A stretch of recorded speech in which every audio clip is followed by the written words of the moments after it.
All right, everyone, welcome back to another great episode of the Santa Fe Gloom podcast. As always, would like to thank all of our sponsors who believe in the mission and vision of the Santa Fe Gloom. We've got the Pantry Dose of Santa Fe, City of Santa Fe Economic Development, we've got Capital Ford, Sam's Club, Mercedes-Benz of Santa Fe, Botwin I Group. So thank you all so very much. I say it every single time, but you guys give so much to the community. I see you guys on social media promoting the Gloom and just all the activities that you do for the community. We thank you so very much for making that happen and for this podcast to air. So thank you so very much. Would also like to introduce our booklet that we had at our last home game. It's the Santa Fe Gloom booklet. It's in Spanish and English. It was for our kids who went to the game, and the players, the Gloom players, did autographs just kind of in the front cover. It's basically just kind of like our origin story, talks about Santa Fe futsal, all the players. So it's kind of a keepsake from our first year. And then also, and this is a big shout out to our guest that we have on our podcast today, is the National Futsal Premier League. So their information is on the back. So give them a like, follow them on Instagram, Facebook. So we have them in our podcast today. So Dux, you're the main leader of the group. So if you would like to introduce yourself, your team, and then I can start us off with the first question. But thank you all so very much for joining us today. Yeah, David, thanks, man. Happy to be on this podcast with you and everyone listening. My name is Drew Ducker. I go by Dux. I am currently the commissioner of the NFPL. Kind of inherited it, which I'm sure I'll get to a bit later. But currently, yeah, leading the way here. A little bit about myself. I'm also one of the owners of a team, Futsal Factory Academy. It's kind of how we started with youth stuff. I've got a good background in playing in the MISL, MASL, with the futsal national team. I'm pretty extensive on the coaching side, running the club. Been fortunate to do most of the licenses we have in the U.S. on the outdoor side and futsal side. And, futsal is obviously my passion. It's more or less my full-time job, or it is for sure my full-time job now. Futsal Factory mainly, NFPL, right? I do as much as I can, but I'm in futsal everywhere. So super happy to be on here. That's just a little bit of info about myself. I'll go ahead and kind of pass the mic here to Ubusuku, let him give a little background on him and his role, and we can keep it moving. Thanks, Dux. Thanks for everyone for listening. My name is Ubusuku Abukasumo. I am a board member of the National Futsal Premier League and was played a few different roles. The first year I was the commissioner of the league. So I've seen it from a lot of different angles and been part of the group from the beginning. You've also got some New Mexico ties. I'm not going to let you off the hook. So give us your New Mexico ties. Yeah, so I'm originally from Albuquerque, New Mexico, born and raised. And talking to David about, I'm a Sandia High School graduate. So those of you who are Matadors will give a shout out there.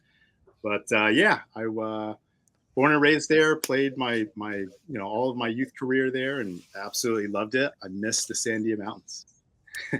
Yeah, for sure. You guys are a powerhouse. And my high school, Santa Fe High School, Demon Soccer, yes. We finally beat you guys in a state championship, I think 2 to 3 years ago. So shout out to Santa Fe Demons, Chris Eady, all those guys on that team. So we finally got you guys. I like it. And Matt, right? Yeah. Thanks for having us, David. Appreciate it.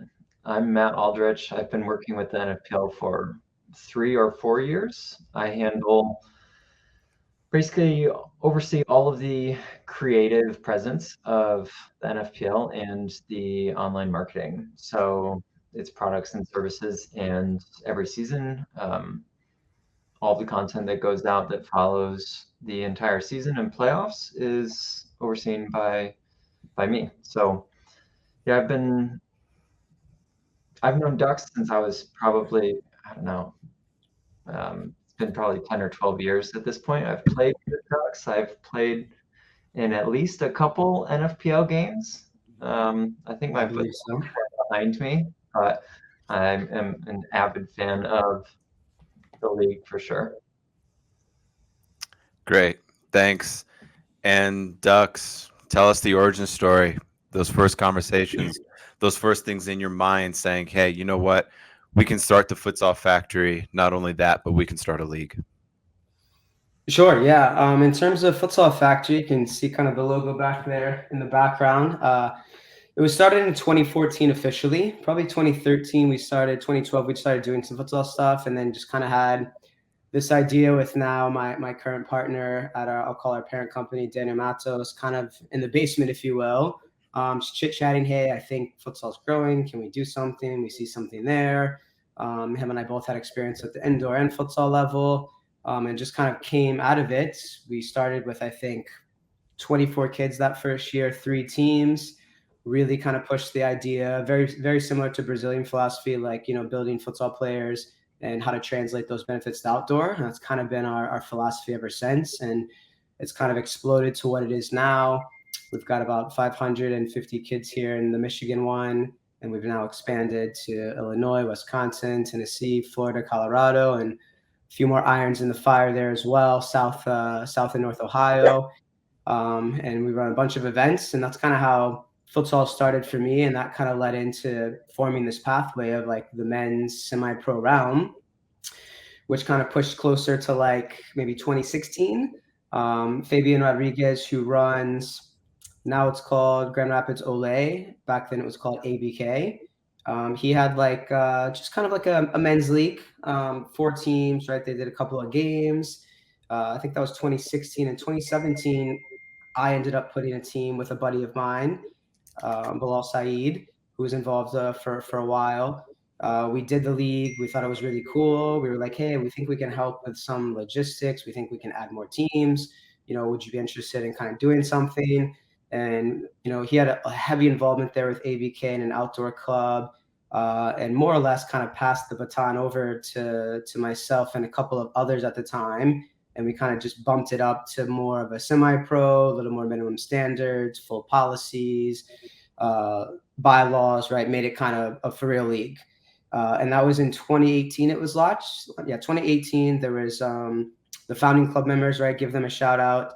It was ABK, right? Fabian, he was one of the main leaders. Our team, the team I was involved in back then, was Ann Arbor Mud Puppies. It was for I think 2 or 3 years, and we kind of merged it back into FFA. Columbus Futsal, based out of Columbus. FC Triza, based out of Chicago. Midwest Futsal is kind of Detroit area. Futsal Indy out of Indianapolis, and then Lansing City as well. So that was kind of the founding club members in 2018. And since then, right, everything has kind of blown up and it's grown. And now we're kind of where we are now, still pushing forward, still a lot of work to do. But I think if we look back from 2018 to now, we've definitely made a lot of really cool strides. Yeah, and talk us through the growth of futsal. You had mentioned that you saw the growth, and anybody can tackle this question. This is out for everyone. Do you think that's true when you thought of that in 2018, and now that we're, in 2024, is that still true? Do you still see that growth? Yeah, I'll start, and then I'll let one of these guys jump in so I'm not talking the whole time. But for sure, I mean, I saw it as like an emerging market. I think just with the, all the EPL and Bundesliga and all these games on streaming and YouTube and influencers and all these things. And now like this idea of futsal comes up, all the history, why Brazil played it, why Argentina and Messi and Ronaldo. And then that really bombarded it forward again. And I think, everyone was looking for more of soccer evolving. And I was like, man, why is Spain so good, right? Why is Germany and Belgium so good? And obviously Argentina and Brazil. And a lot of that was like, hey, there's some implementation of futsal or something very similar.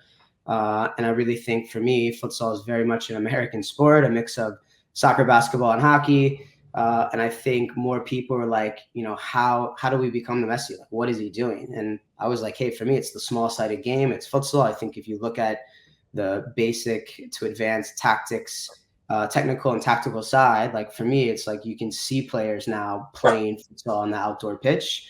So I kind of, really betted on it, I guess, to some degree. Started doing more futsal leagues, tournaments, started my academy. And then I think I phased out of the club soccer scene pretty quickly in a couple of years. And now it's like full force, 1,000 miles an hour, all the chips on the table, all in into futsal. And I think just with our academy growth, the growth of futsal, looking at like United Futsal, US Youth Futsal, like their numbers, have exponentially increased on their leagues and tournaments. Other clubs are involved now. More information and education, I think, is the big piece. Education in the last few years, and I think we'll see a lot more the next 3 to 5 years as well, and that'll give it another boost. So for me, I think we're still, very much on the crust, right, if you will, like on that base layer where there's still several layers deep we've not hit. Yeah, and I'll jump in here. So my background, I played professionally, was lucky enough to play with the U.S. national team as a youth player, U17, U20, was on the Olympic pool, played in the MLS. So I had a huge playing background. And after I stopped playing, I coached for a while, did the club director thing. I went off to in New Mexico. I was the ODP director, so I ran the Olympic development program for the entire state. So my wife and I, she's from Michigan, so we moved back to get closer to family. We had young kids, and it just so happened I met Dux. He's actually was a neighbor of ours, and we started chatting. And obviously the love of soccer brings us all together. And we started talking about this thing called futsal, and he kept talking about this thing. And I was like, "What is this? What's going on with this?" And so he brought me out. He showed me the game, and tell you what, David, as much as I love soccer, I fell in love with futsal immediately. I could immediately see the benefits. And I just thought to myself, man, if I had this at 8, 9 years old, it would be, I would probably be playing in Europe, to be quite honest. And many of the players around me would have as well. So I jumped in right away. And one of the things I noticed, I tend to kind of try and do my homework on things, especially new businesses, never heard of it. So I was looking around, and I expected many of the footballing nations, right? Like Netherlands, Germany, Spain, Brazil. I expected all of them to have some type of futsal league, something going on. And to my surprise, very few did. With the exception of Spain, Brazil, some of the Eastern Bloc countries who, have a pretty good grasp of it. Other than that, none of the bigger names that we talk about, right? Belgium, Netherlands, any of the European countries, Uruguay, none of them really had any kind of like stronghold in this futsal world. So I was super impressed, and I knew right away it's going to be a hit in the American audience or the American sports landscape, because it really matches what American audiences want. Lots of action, lots of goals. It fits right in. Like Duck says, it's a mix of like hockey, basketball, and soccer. So, after kind of gathering all that and hearing Ducks, speak so highly about this over and over and over, I jumped in and I said, you know what, I think this has got some legs. And sure enough, like as we see, it's still an emerging market, right? We're still at the beginning stages of this, this journey. But we're so happy to be here and provide something like National Futsal Premier League. I think a lot of it for me generated from the idea that, if we have this academy, right, you have this club system where you've got kids coming in at 8, 9, 10 years old, maybe younger. What do they do when they get to 16, 17, 18? Do they stop playing the game? So we felt like there needed to be something more to provide a longer pathway and to help folks enjoy the game more. So that was really how it was born. Like Duck says, we were kind of like past this previous league, and there were some things going on. We overcome those challenges, and here we are. Matt, you have anything to add? Not a ton, maybe a couple tidbits. I think I first saw or heard of futsal when I was in college, which was 12 years ago. And I remember watching Falcao score a ridiculous goal for Brazil in the Futsal World Cup. Would have been, I think it was like nearly a buzzer beater, probably like within the last 30 seconds or something, like an important goal in the final. Actually, I think they were playing Spain. I can't totally remember. And I played soccer in college, so I was not like, I'm an amateur, but I'm not a total amateur. And these guys were freaking good. And I ended up playing a little bit of futsal with Dux's guys several years later, and I was awful. I'm pretty sure Dux would agree. It took me a minute to figure out what was going on the court, and I think I know I made some improvements and some strides, but like Ubisuku was saying, if I had been playing that when I was 8 or 9 and like working on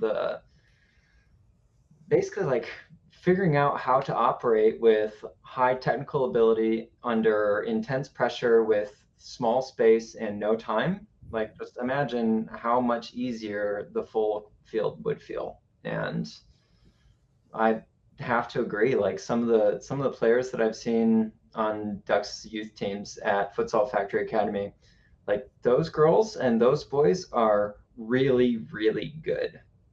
Like the ways that they can manipulate the ball, I cannot do, and I will probably never be able to. Like they are super talented, and it's because of futsal. Yeah, I think the first time Ducks and I spoke, I guess it was, geez, Ducks. We're in July now. Maybe it was this time last year, perhaps. Yeah, it might have been even earlier, honestly. I feel like we were pretty far out even Yeah, from the season when we at least initially chatted. right. Yeah, because we started off as a MASL 2 team. For our fans, that's arena soccer. So that's what we purchased the franchise for. Arena soccer is indoor soccer.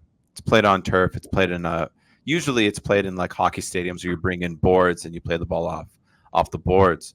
Um, and we weren't able to do that. We weren't allowed to play in our community center. So I reached out to Ducks, and that was kind of my first introduction into futsal as well. I mean, other than going outside and playing with my friends on the basketball court, just like we do grassroots pickup games. So it was definitely something great when I was like, okay, this is awesome. They've got a team. You guys got a team in Albuquerque, Phoenix, and Denver. I was like, this could work. Our guys and our fans will definitely want to go out to those cities to play. So that was like really intriguing, and that was great. Reached out to Ducks. Ducks was like, yeah, let's put it together. And sure enough, we had our first game in December. So, you guys kind of saved the day for the Santa Fe Gloom in a lot of ways, and participating in your league has been awesome for our community. I'm sure you've heard on the other podcast. We're opening up our doors around 3:30, and we're having community showcase games. We're having the kids come and play futsal completely for free before the Gloom games. That's a lot of magic that's happening between fans, parents, and a lot of these kids. This might be their first introduction into futsal. It's certainly their first introduction in playing on the same court as a formal pro futsal team. Because now these kids are like, holy smokes, I can see the live stream, and I was just playing there like a couple of hours before. I'm sure we can all relate to that it's like we're seeing our role models, our players are signing autographs for our kids. That makes a big difference in our community. So again, I want to give a great thanks for you all, for you three, for setting this up and bringing this to light for our Santa Fe community. And Ducks, again, talking through the growth, it's like the sky's the limit for futsal. Like we see the potential. We see that it's untapped in other countries, per se, in a real formal way. What's your vision now and the next steps now that you guys are essentially on like season, is this 3 or 4? I don't know how you count COVID. Yeah, it's like a half season, and we took pretty much the whole year off and had a tournament at the end when things kind of opened up. So, I mean, 3, 4? started, yeah, something in there, because we started, I guess the inaugural season was 2018. So let's say 19, 20, 21, 22, 23, 4 or 5, Yeah. 4, I guess, right, with the tournament as COVID. So we'll call it upcoming, maybe fifth full season coming up, something like Yeah. that. So for the We'll fifth, call it that. yeah. Okay, yeah. So you're saying the 5th year now, this This will be the upcoming 5th season. year this December, Yeah. I think. Yeah. So seeing the number of teams that you had last year, which I thought was a great increase, now we've seen a decrease in the teams. What's year 5 and year 6 and year 7?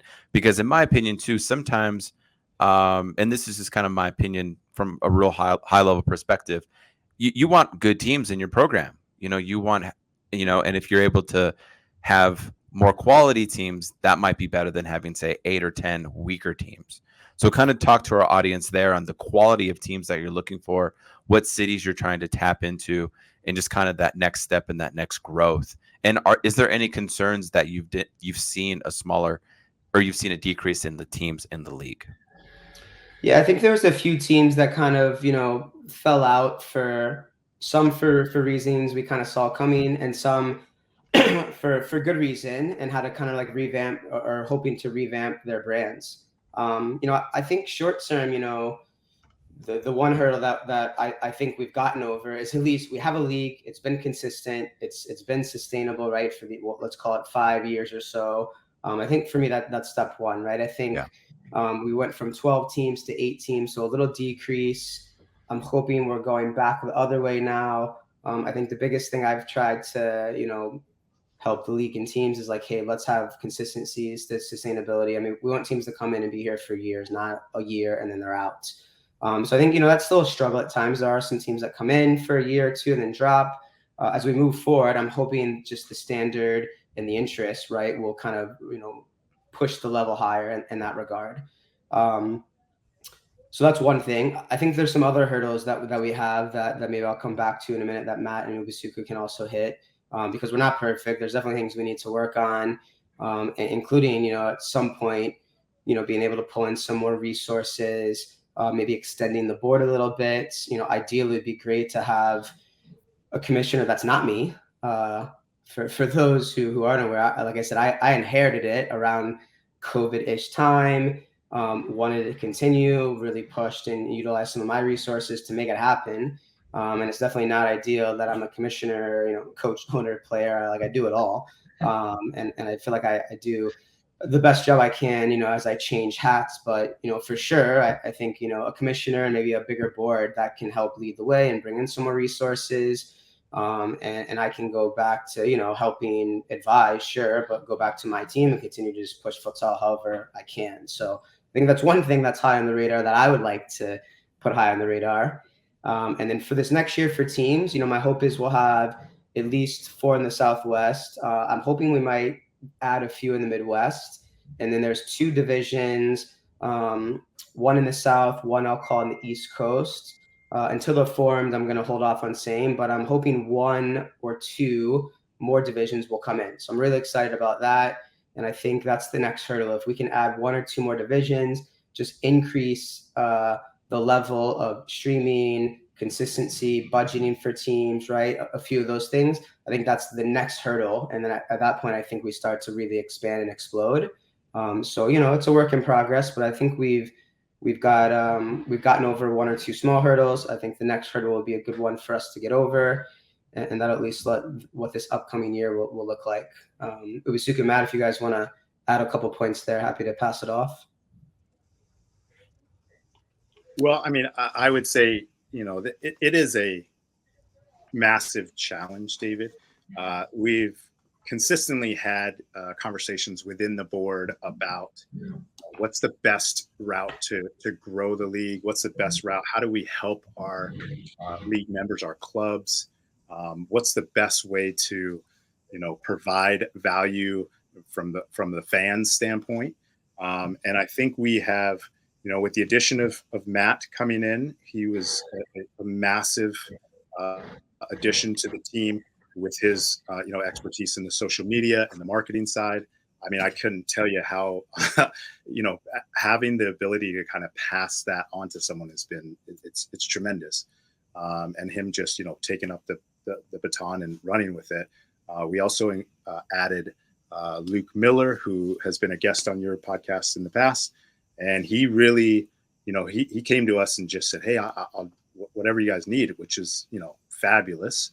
But he was an expert at, the back end of the live streaming. And that was something that we had always wanted to do, to get the kind of the word out. We knew we had to get into some kind of streaming, some kind of platform.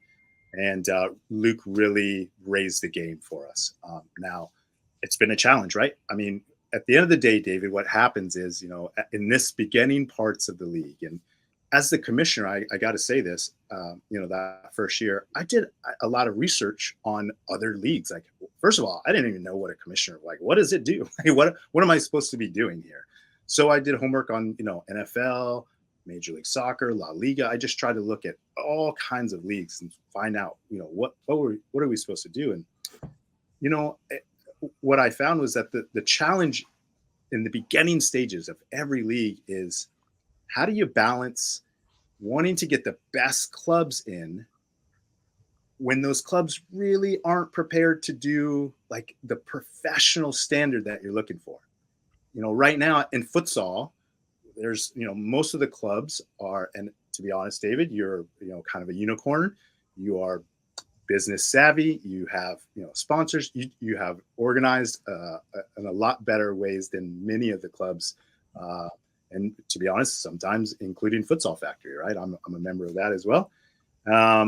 So we had to figure out, how do we balance that? And it's been a challenge. But I think as we continue to grow, as we get more and more people who come to us and say, hey, I love this sport, like yourself and Luke and Matt, I think it will continue to blossom into something really spectacular. That's really what I love about it. But it has been a challenge, and it will continue to be a challenge. Like Duck says, I think having more resources is always the golden ticket, right? If we had $1 gazillion, a lot of these issues solved, right? It would be fabulous. But if you look around all these other leagues, if you really look into their history, and they started just like us. I mean, it's bootstrap, it's canceled games, it's terrible video broadcasting. People don't even know the name of the teams. I mean, it's a mess. So I think sometimes, and I speak to a lot of futsal people, I think we have to have patience and grace with each other to say, hey, look, we're all starting this and it's going to get better, but it's going to take some time. And Matt, I think you're responsible or big responsible for the 1,000 followers on YouTube. Maybe that's a huge feat. I mean, even our channel, and I don't count it per se. Like, I'm not losing sleep over it. Obviously, I don't know how many followers we have. I think a little over 100. But reaching 1,000, that's great. That's a huge achievement. So, the floor is yours, Matt. Yeah. I got to credit Luke for that as well, for putting a lot of that together. Mm-hmm. And I would say, sure, I play a role in it, but I would say the even bigger role is the level of quality that we have on the court. The on-court product is, I don't think you get higher in futsal in the States. And if you do, I haven't seen it. Like our NFPL championship game this year, the players on that court were sick at futsal. Those guys are good. Really, really, really good.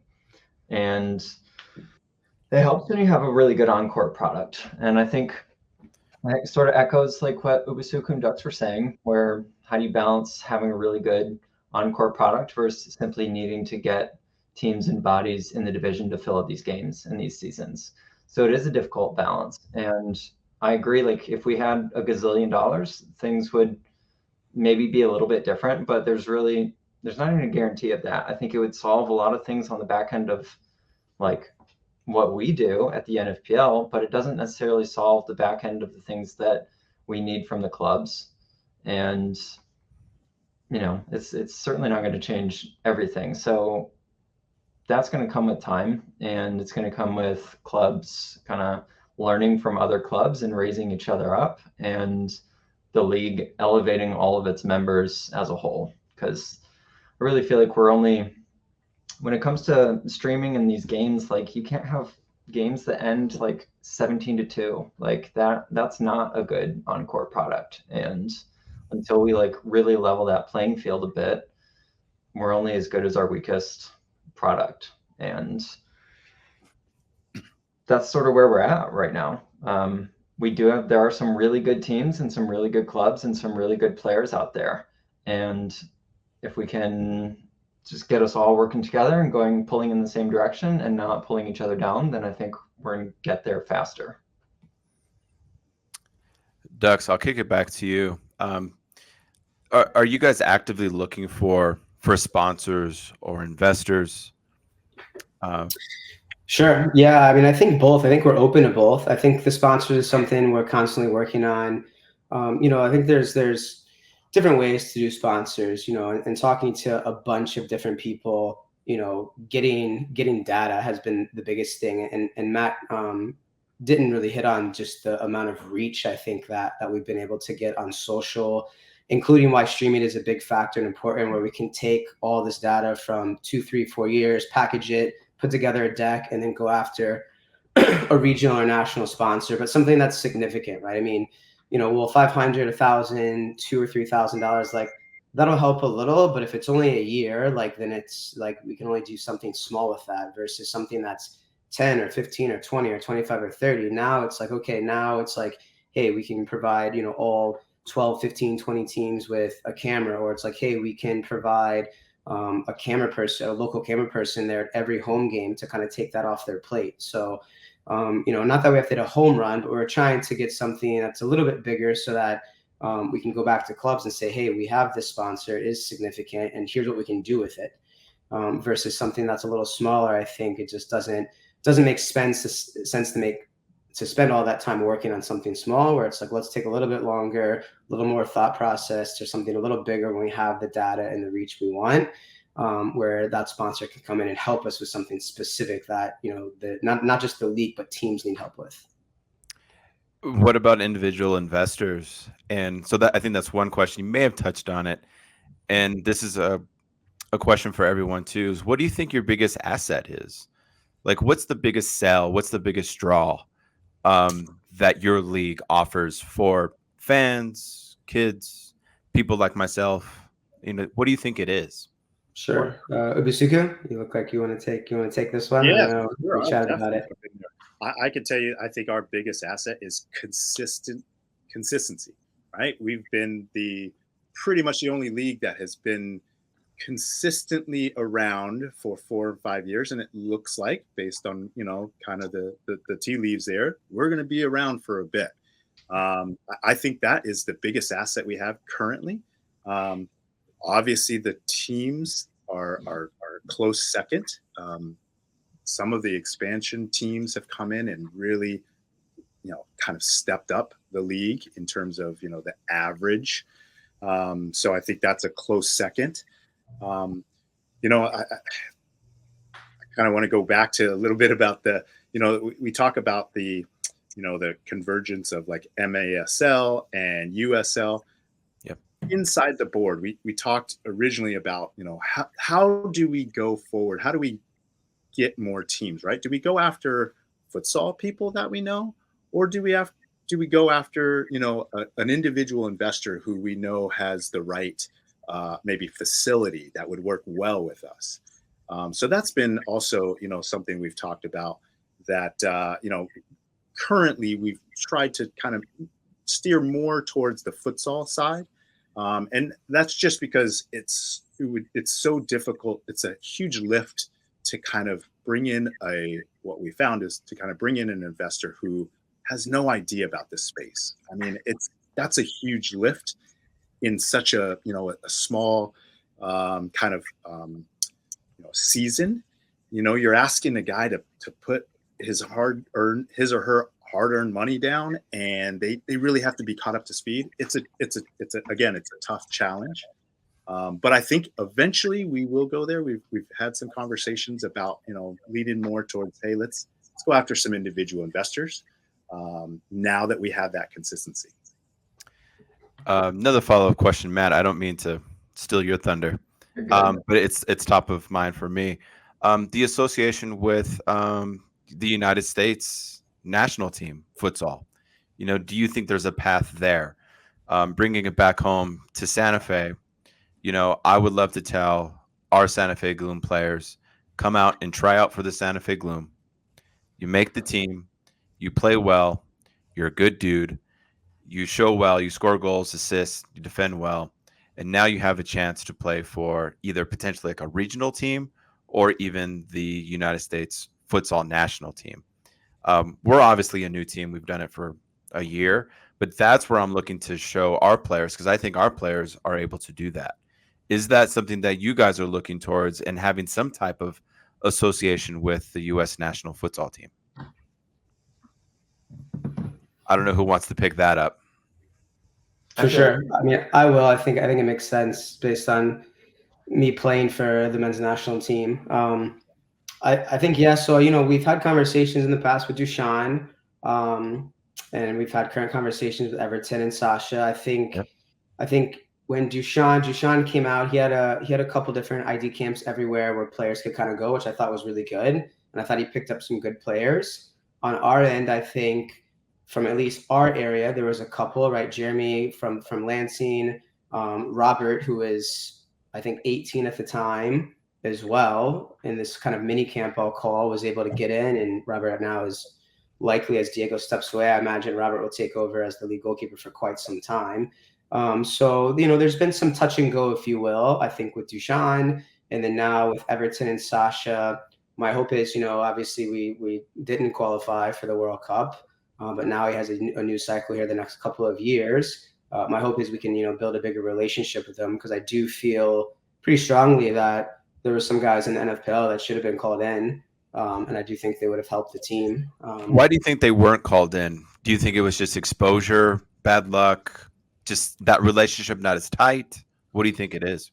Yeah, I don't know. I can't fully speak for Everton or Sasha. It may just been comfortability of who they had or who they knew, and maybe they had guys they thought would do the job. And because they were in for maybe a short time, right? Maybe they just didn't have enough time or resources via U.S. Soccer to get out to more places before CONCACAF. My hope is that'll change big time with having a couple of years now and hopefully a few trips, that we can get them involved in NFPL games, come out to the championship. I'd love to have an NFPL combine to get them out. We've talked about NFPL kind of open cup, right? Ideally, right, we need their support to do something like that, right? We try to do it this summer, and it won't happen. But there are some ties in. I think it's one of our short and long-term goals to really be connected to U.S. Soccer, right, with the national team coaches, of course, and then hopefully in the next 2 years to be like a direct affiliate, right? Right now, we're connected to U.S. Soccer via USASA, so we are indirectly still under U.S. Soccer, but it would be nice to be like a full affiliate where we've got, 10, 12, 14 states, right? We've got a nice pathway. We can do some other things with kind of CONCACAF Club Championship, right? We could really involve the national team. So my hope is it's a matter of time. And I'll jump in here as well. I obviously have some background with the national team program, as having played in it and kind of understanding what that situation is like, that environment.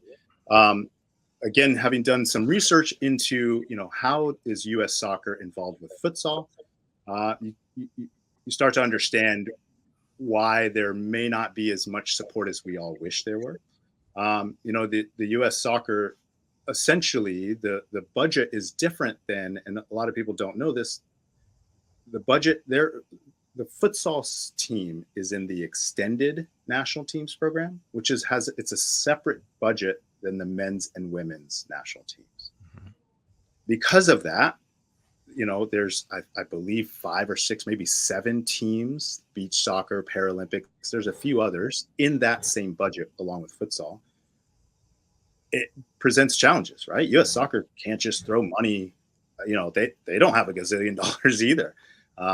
They have a lot more than we do, but they have to share those resources among different teams. So currently what's happening, you can see is that, there isn't enough resources in futsal because there quite simply isn't a lot of budget. And, Duck spoke directly about 2 of the last previous men's national team coaches, Duchamp, and forgive me, I don't know Duchamp's last name.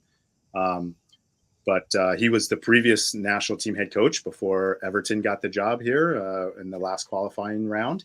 And we've definitely had conversations with these guys, right? I mean, at the end of the day, David, we understand that we need everyone in the boat, right? Everyone's got to be paddling in the same way.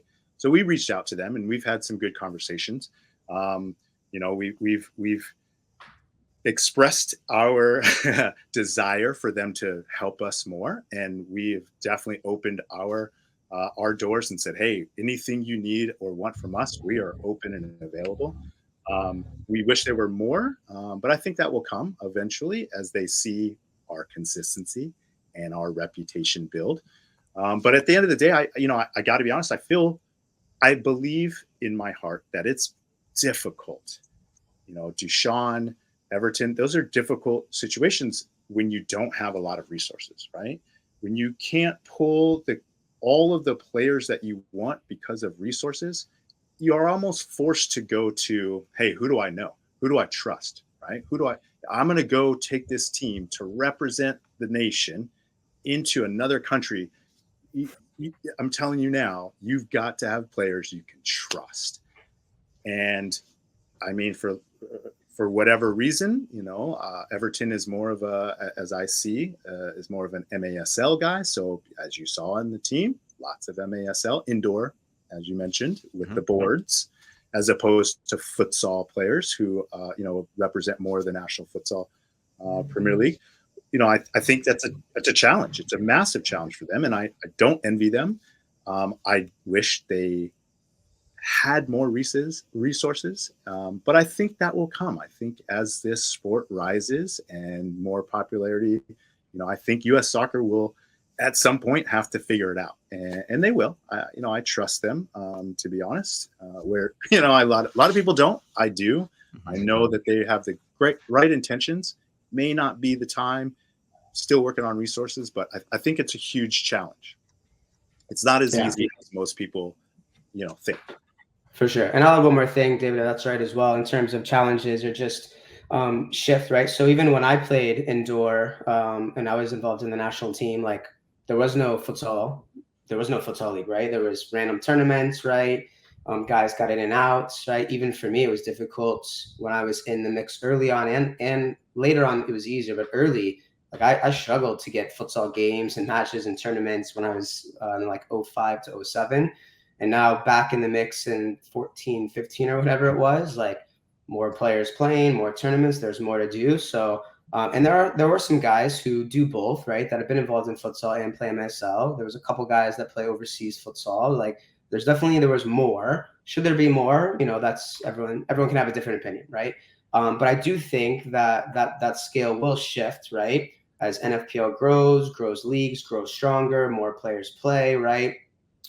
I think that gap in MASL and futsal will close in terms of level, which would be great for futsal. And I think maybe that, pendulum will swing to maybe more futsal players, whether it's NFPL or guys overseas.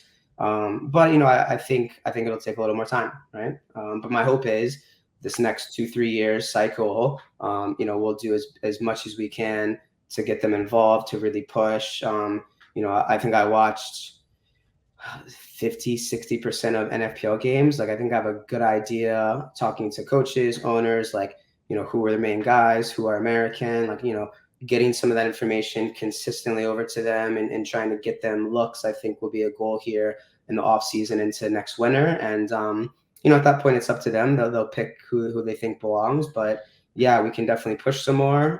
But we are trying as much as we can. And Matt, we kind of skipped over you. I don't know if you have any other just key points. Not necessarily. I think they said it all, but I have been thinking about, I don't know if any of you guys watched the Beckham mini documentary, and the part where he goes to the LA Galaxy in 2007, and they're showing clips from MLS games in 2007. They're playing in on baseball fields and on fields that have football lines, and people are passing it directly out of bounds. Like This was the standard of play in 2007, which was, I think, 15 years after the MLS was founded. It takes time. It takes time to get there, and we're on a path, but we're not there yet, and it is what it is. I think so many people, David, have the idea of, and we're Americans, right? Many of us are, we want it now, we want it right away, and I don't blame them. I'm the same way. We just have to continue to remind ourselves that it's the journey, not the destination, right? I mean, we say that all the time to our kids. We have to remind ourselves it's the journey. We're on this journey. It's going to be a roller coaster. There's going to be some ups and downs. There's going to be times where the national team fails, right? We've seen that with the outdoor. They didn't qualify for the World Cup. All of a sudden now these guys are magnificent. They're all playing in major top program. So it's going to change. It's natural that we see kind of these ups and downs, but I think we all have to kind of enjoy the ride. Yeah, I think for me and our Santa Fe community, we love it. We love it. Like, I think it's just super cool. I think one of the assets that you all have is these games are in the wintertime. Obviously you guys in Michigan, it's cold. And believe it or not, in Santa Fe, it's cold. It snows here. We live in the mountains. So from December through April, our Santa Fe community can go inside and go into an awesome gym and see futsal. So I think that's just the timing and the calendar that works out great, because then towards April you're starting to get into USL games for us here in Santa Fe. It's New Mexico United. So I think you guys are fitting into a great niche, and futsal is kind of where it all starts. Talk to the Brazilians; they know a thing or two, and they're playing futsal. So Ducks, you mentioned that. So I think futsal's got legs. I think this league has legs. It's on its 5th year. I hope we're all back here in 5 years on the 10th year saying, hey, remember when we had that conversation 5 years ago? And look at us now, because it's grown from year 5 from obviously year 1. So congratulations to you guys. Anything else you guys want to add? I think we covered mostly everything kind of I wanted to talk about. I don't know if you guys want to touch on anything else. Yeah, David, you mentioned kind of just expansion investors. I think we're always looking for teams. I think we're open to investors, right? If they come in and want to be a part of it, we're always happy to have a conversation. Door is never closed, right? So if anyone is interested, teams on the men's side, women's side, investors, please reach out. I think right now, right, we've got certain areas where we're looking at based on teams we have or who we know, but we definitely want to expand outside of those areas as well. I think Ubasuka mentioned kind of like our next phase, if you will, of expansion, right? I think I've talked to almost every futsal person in the U.S. at this point, or at least tried to reach out, right? Some of them are interested. Some of them, we need 4 or 5 teams in that area, which makes sense. I think the next phase of where we want to go, I'll say like now the short term, right? Short to long term, 2 to 5 years is, not maybe investors. Ubasuka said investors in certain areas. I like to look at, UPSL, NPSL, and USL owners, right? Where they've got a brand, they have resources, they're in soccer, right? Soccer, futsal for me is still same game, really, outside of the rules and smaller. So those guys are integrated in that world, and the futsal world is a little bit different, but they're used to minimum standards and streaming. And for me, futsal is a great addition, especially for really all 3 of those I mentioned, right? Because most of those teams go March, April through, August. Where it's like, hey, add, futsal as another menu item for your club. And now you've got year-round branding. You've got players that can play year-round. So I think over this next year or two, picking out current areas we are, and plus maybe new areas we'd like to expand into, I think we're going to be reaching out to some of those semi-pro outdoor clubs, right, to see if that makes more sense to be a good fit. And then obviously, they can get some of the more futsal savvy players, coaches, etc. So, we do have some game plans, some don't work, and we obviously move on. I think that's one big thing. I really want to try to bring back the women's league in some capacity next year. We had 4 teams. I thought it was awesome. I think the women's game is coming along great on the outdoor side, but on the futsal side as well. Something that's really important to me personally is So whether it's, some exhibition games or full women's division, I think we're going to at least incorporate something next year. And then the NFPL Rising Stars, I thought was something really cool and unique to just, high level high school players. It's another thing I would love to try to bring back for clubs interested. There's a lot there because I think, we are an amateur semi-pro league, right? However you want to spin it, call it. There are teams that pay players some, right? In my opinion, though, if you're not making 4 or 5, 6, 7 grand, like for me, you're still semi-pro, right? You are not like full job, whether it's housing, bigger salary throughout the year. You still fall in that semi-pro realm. You could argue either way, no problem. But for me, those are things that I think I'm thinking about. So it's like, great, hey, we are who we are. Let's make it a platform to push guys elsewhere then. So like if guys are local playing college, high school players, right? A lot of teams had high school players. And I'll be honest, right? Our player of the year, our golden ball winner, Gabe, senior in high school, phenomenal, unbelievable player, right? So we do have good young players. So is the next step for them playing college and then coming in the winter and playing NFPL again, right? Are they done college? And now it's like, hey, have you played a couple years in NFPL? Great. Can we, right, get you involved in the MASL or USL or MLS, or can we push you another direction, right? I think we've had a couple players come in and play NFPL that now play in the MSL. A few that have played for us specifically in the past have played USL. One has played in Brazil, one has played in Spain. So for me, like the NFPL is a great platform to push players in other directions as well. Or, if you have a full-time career after college but want to stay fit and can play at the level, this is a great avenue for you to continue to play for 2, 3, 4, 5 years. So, that's where we're at. That's what I think we kind of hold to. Will we evolve into something else in 2, 3, 5, 10 years? I'm sure. I hope so. It would be great to go Division 1, Division 2 relegation, or pro, semi-pro, maybe relegation, maybe no relegation. These are things we've definitely chatted about, but you've got to walk before you run kind of deal. Yeah. So those are things that are on the radar that I hope come to fruition here in the short and long term as futsal just continues to grow. And we'd love to see more clubs be able to have men's, women's, and youth.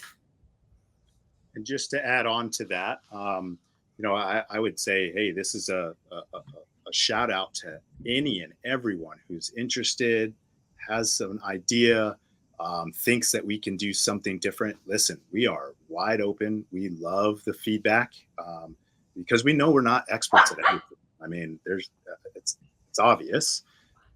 So come. We'd love to get the help. If you're a volunteer, if you got an expertise in something, if you want to check out sponsors, you got a buddy who's got a lot of money, hey, send them over. We're open. We're open. Matt, I think it's info at, I was going to give the web or the email address. Yeah. Info at nationalfutsalpremierleague.com. Send us a message. Yeah. What we'll do is we'll put the description in the box for you guys, the description box. Sweet. Anything else, guys? I think we covered a lot for the first episode with you guys. Yeah, hope it's the first of several. We can do this all. Yeah, we'll bring you guys back. I'm trying to think. I think this has been great. I'm always learning. I think we're just on to the next step, and owners meetings probably in the next couple of months, right, Ducks, or even sooner. Yeah, September. Probably need to send out another reminder as well. So. We're excited. David, we really appreciate you having us on, right? It's nice to obviously be able to give more details and stuff, if you talk to Ubusuku or Matt or even other owners in leagues, I keep things pretty tight, right? I tend to kind of put my head down and like, we're going to push and, but if someone has an opinion or think we can do something different, we're always willing to listen. We can't do everything perfect, nor do we have the time or resources. So for me, it's going to be a team effort from our admin, all of the current owners, new teams that come in, those owners as well, adding things, helping, right? We're talking about creating a board for next year where we can at least have 4 different owners to come in and give some time, like a quarterly meeting for 2-hour block, right? Nothing crazy where, can we continue to just get systems and procedures down and help teams give, blueprints on marketing, blueprints on game day operations, blueprints on how to get a sponsor. Like these are things we provide to some extent, but the more we can provide, it helps the league, right? There's no league with no teams. There's no there's no league with no teams, right? So for me, we want to make sure teams are also succeeding, or there's no league. Agreed. Yeah, customers. Great, Yeah, guys. Thank you so very much. I think there's a bright future in soccer. We're going to find out tonight.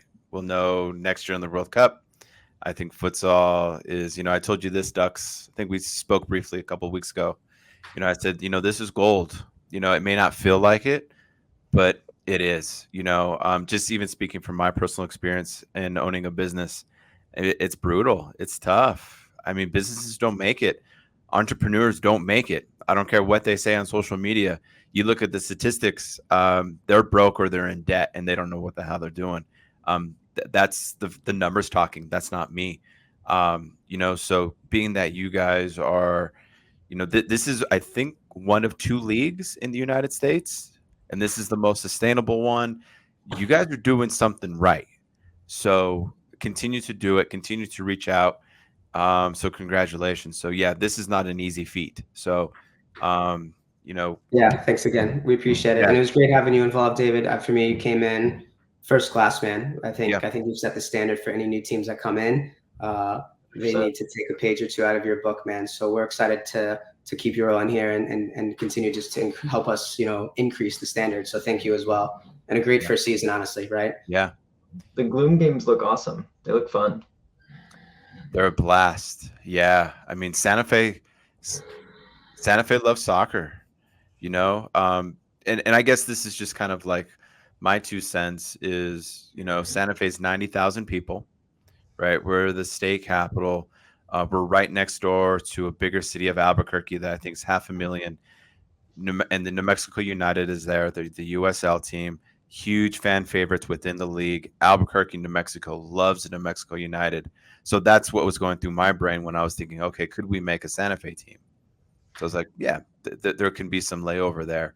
So when you guys are prospecting teams, maybe that's kind of where you're looking. And I think you guys nailed it on the head. You're looking at teams that are already established. Those USL teams, if they can make a branch into futsal, then you have it because they're already used to the game. They know how to stream. They knew how to do all those things. But when I kind of just did the numbers in my head, the futsal math, it added up. And this first year we saw that dividends and it equaled exactly what you just mentioned, Matt. It was great. It was good. Now, just like you guys, I want to get to that 5th year. I don't want it just to be a beginner's luck or a sophomore slump. I don't want it to be that way. I want it to be like, okay, yeah, the Gloom's still moving forward. We're still getting those great crowds and those teams. And that semifinal game was nuts too. I don't know if you guys sat through that. That was crazy. And I think that's a shout out too to, if we're falling in the paths of Brusa and Colorado, and then we have our neighbors in Albuquerque who, there's a great player pool there. So Santa Fe, we're just kind of trying to feed off everybody and doing our best. You're crushing it. Yeah, no, thank you guys. Appreciate it. Any last comments? If not, we can end it here and we'll have you guys on again. Maybe a preview show in maybe like November or December, previewing all the teams. Yeah, all the teams, and then we'll give you guys predictions on who you think is going to win the championship. Let's do it. We're looking forward to it, man. Thanks, David. Yeah. Thank you guys. Appreciate it. Santa Fe Gloom community, thank you all so very much for all the support. Our sponsors, Ducks and the team, you guys are doing great. Thanks. We'll see you guys next time. Cheers. Sounds good.